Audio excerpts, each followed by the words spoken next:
So it's quite special, and I think sometimes not easy to really use the word to work directly with the brain structures, but we can work with the physical impact on the brain structures for sure. So usually the skull is some kind of shape like this. And it's usually not easy to enter because we don't want to push into the eyes. Even working through the nose, usually not as a good idea. And so most people think, okay, in body work, we can't work with the brain directly. That's where psychotherapy, trauma therapy has a far stronger influence. And everyone who knows about communication, even in an everyday relationship, we know what an impact words have on our brain, reading them, hearing them, and so on. But there's a physical possibility to impact as well. And one way is to be able to move those bones. For example, we can move this brown bone, os temporale, temporal bone, and turn it in a very slight way. It's usually just a millimeter. But this way, our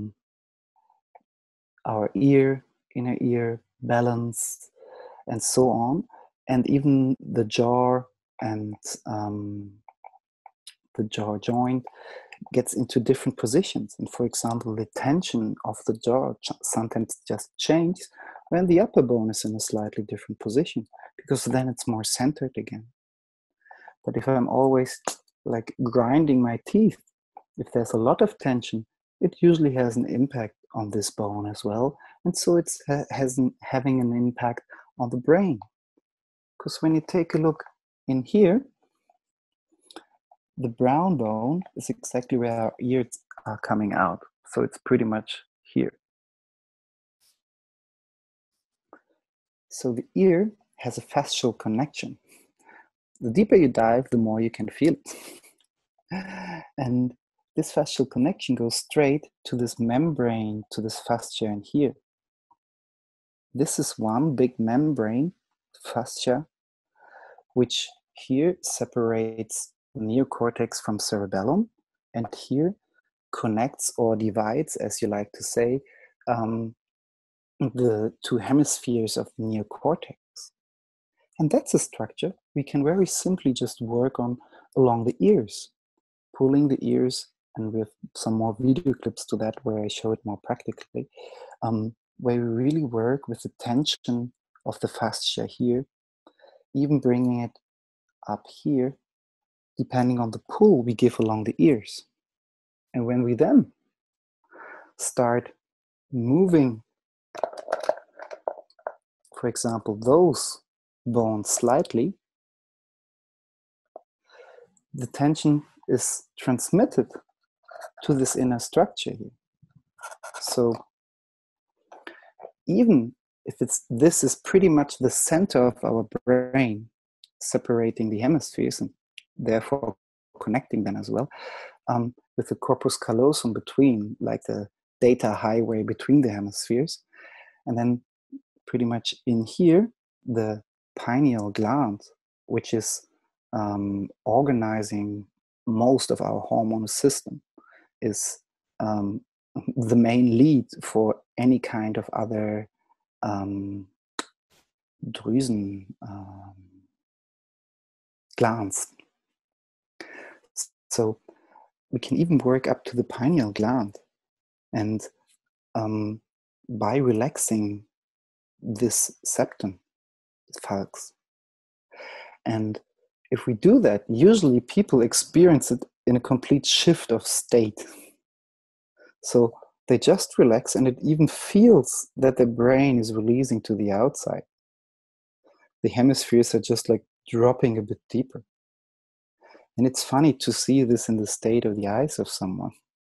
Some people experience it in meditation when they pretty much concentrate, and it's another tool we use, with their tongue more towards the upper part of